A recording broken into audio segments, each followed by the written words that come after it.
நல்லா பேசுவாரு.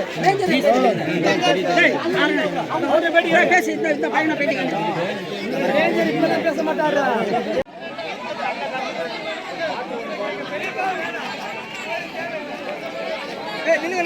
அப்படியே சார் ஃபாரஸ்ட்டை பற்றி ஒரு பாட்டு பாடுறாப்ல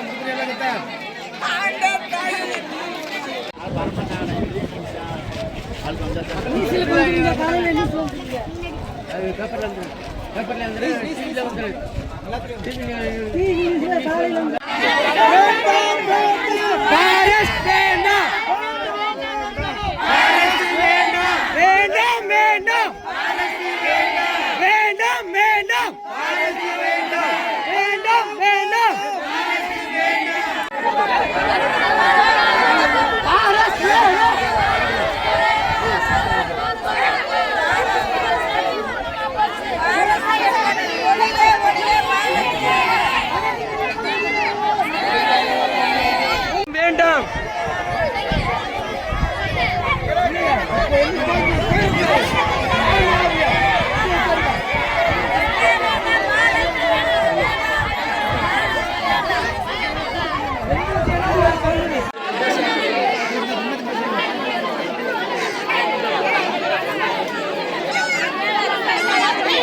மக்கள் எல்லாரையும் ஒன்றா வச்சுருக்கீங்களா? அதான் வாழ்வாதாரம் போச்சு. அதனால நோட் பண்ணிக்கிறேங்க. யார் பேசுறது இதுல?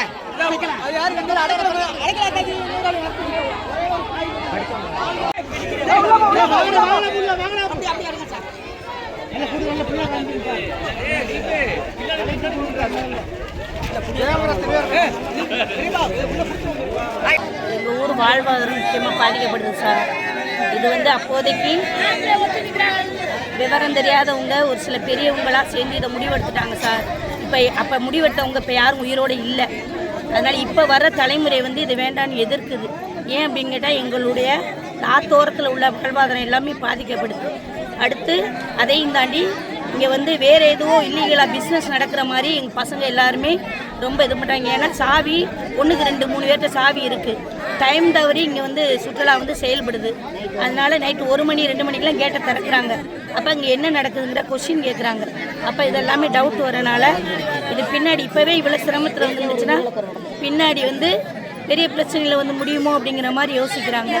அதனால் எங்களுக்கு ஏற்கனவே ஒரு தடவை இந்த போட்டுக்கு கூட்டிகிட்டு போயிட்டு ஒழுங்கான ஆள் இல்லாமல் கூட்டிகிட்டு போயிட்டு ஒரு ஆக்சிடென்ட் நடந்து ஒரு உயிரே போயிருக்கு.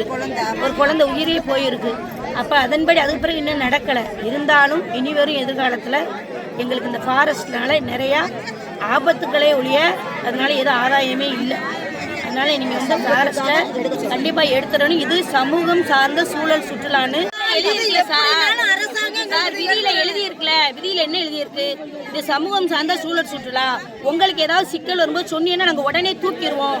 இங்கே கிராமம் வைங்கன்னா வைப்போம், வேணாங்கன்னா தூக்கிடுவோம் பயிலா எழுதி வச்சிருக்காங்கல்ல. இன்னைக்கு நாங்கள் வேணான்னு சொல்றோம். அதுக்குள்ள காரணத்தையும் சொல்லிட்டோம். தூக்க வேண்டாம். நாங்க போராட்டம் பண்ணுவோம் சார். பின்னுள்ள சந்ததி ஊரை ஆக்கிரமிச்சுட்டா நாங்க எங்க போறது?